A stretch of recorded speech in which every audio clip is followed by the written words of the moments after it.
Mano didžioji pasakų knyga. Broliai Grimai. Vėtrų karalienė. Našlė turėjo 2 dukteris, iš kurių viena buvo graži ir darbšti, o kita negraži ir tinginė.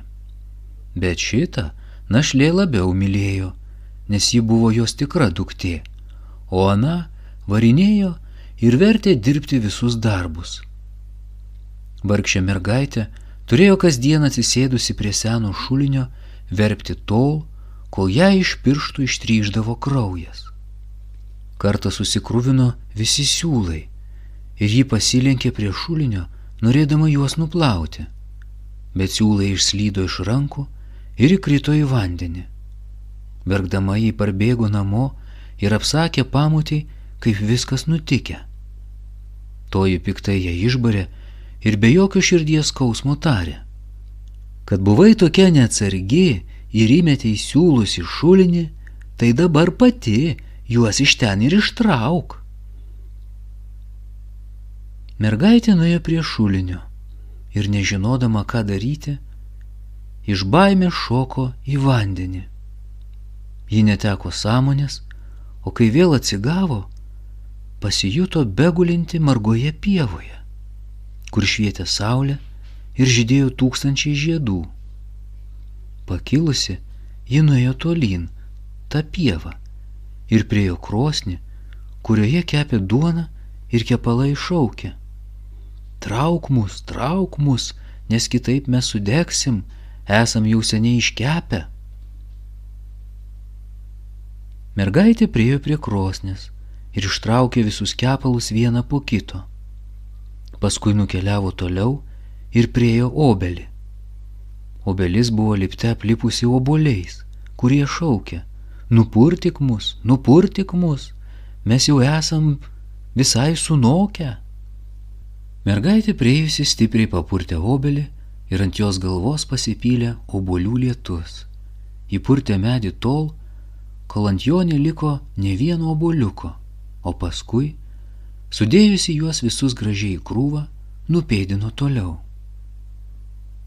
Galop ji priėjo mažą trobelę, kurioje prie langelio pamatė sėdint seną moteriškę, tokiais dideliais dantimis, jog pabūgus iškart norėjo bėgti šalin, bet senė jai sušuko: ko bijai, mielas vaikeli?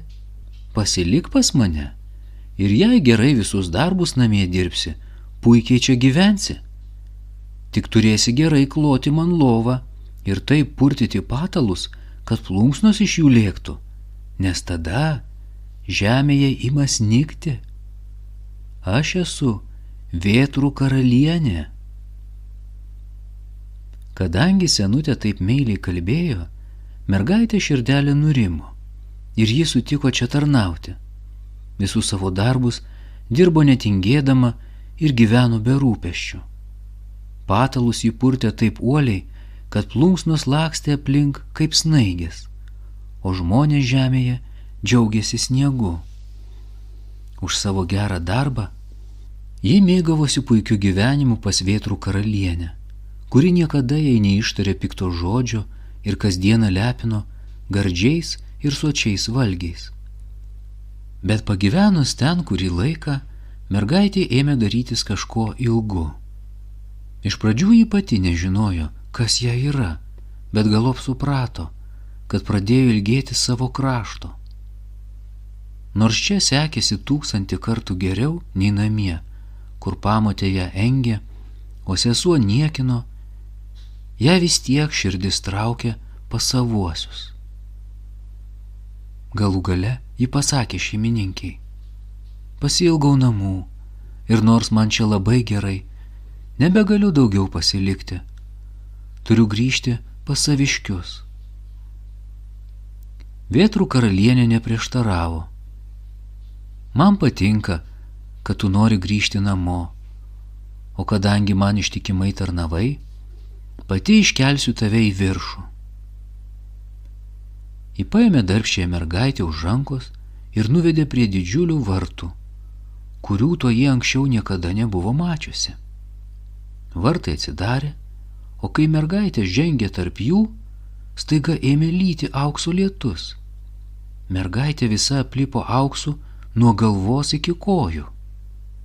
Čia tau už darbštumą, pasakė vėtrų karalienė, ir dar atidavė siūlus, kurie buvo įkritę į šulinį.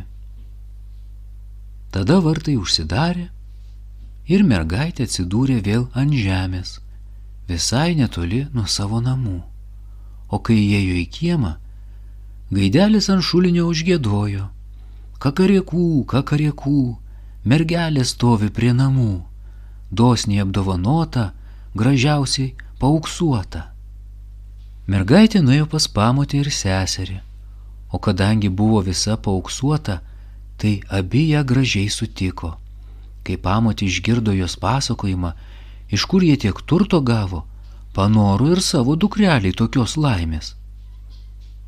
Toji atsisėdo prie šulinio verpti, o kad siūlai greičiau susikruvintų, tyčia įsidūrė savo į pirštą. Tada įmetė siūlus į šulinį ir pati iššoko paskui juos. Kaip ir sesuo, ji ėjo tuo pačiu taku ir priėjo krosnį, bet kepalų netraukė, nes tingėjo ir nenorėjo susitepti. Paskui priėjo obelį, tačiau obuolių nepurtė, kad jie krisdami nesutrenktų jai galvos. Priėjusi vėtrų karalienės namus, iškart apsiėmė pas ją tarnauti. Pirmą dieną dar stengėsi, nes tikėjosi gauti daug aukso. Nuo antros dienos jau pradėjo tinginiauti, o trečiąją ir visai aptingo, kol galop rytais išvis nebenorėjo keltis. Ji neklojo vėtrų karalienės lovos taip, kaip reikia, nepurtė patalų, kad plunksnos lėktų. Todėl šeimininkė vieną dieną ėmė ir atleido ją iš tarnybos. Tinginė apsidžiaugė, manydama, kad dabar jos laukia aukso lietus.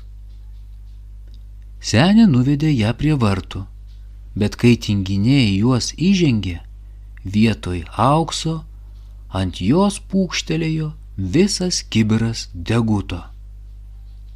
Čia tau atpildas už darbą, pasakė vėtrų karalienė ir uždarė vartus. Tinginė sugrįžo namo visa degutuota ir gaidelis pamatęs ją užgiedojo: kakariekų, kakariekų, mergelė stovi prie namų, bjauriausiai išvanota, visa išdegutuota. O tas degutas taip prie jos prilipo, kad per visą gyvenimą negalėjo jo atsikratyti. Pabaiga.